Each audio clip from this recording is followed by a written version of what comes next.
ભારતીય નૌસેનાએ અરબી સમુદ્રમાં 3 યુદ્ધ જહાજો તૈનાત કર્યા છે, જેમાં આઈએનએસ મોરમુગાવ, આઈએનએસ કોલકાતા અને આઈએનએસ કોચીનો સમાવેશ થાય છે. આ સિવાય P-8I એરક્રાફ્ટને પણ સતત દેખરેખ રાખવા અને વિસ્તારની માહિતી જાળવવા માટે તૈનાત કરવામાં આવ્યા છે. આ નિર્ણય એવા સમયે લેવામાં આવ્યો કે જ્યારે એક જ દિવસે અરબી સમુદ્રમાં 2 જહાજો પર ડ્રોન દ્વારા હુમલો કરવામાં આવ્યો હતો. આ સિવાય western naval command, maritime operation centre પણ અન્ય એજન્સીઓ અને કોસ્ટગાર્ડ સાથે વિસ્તાર પર નજર રાખશે.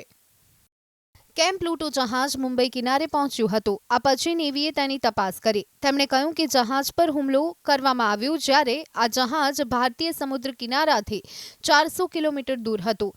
નેવીએ કહ્યું કે જહાજ પર મળેલો કાટમાળ પુષ્ટિ કરે છે કે તેના પર ડ્રોન દ્વારા હુમલો કરવામાં આવ્યો હતો. આ જહાજ 20 ભારતીય સહિત 21 ક્રૂ મેમ્બર તેમાં સામેલ હતા.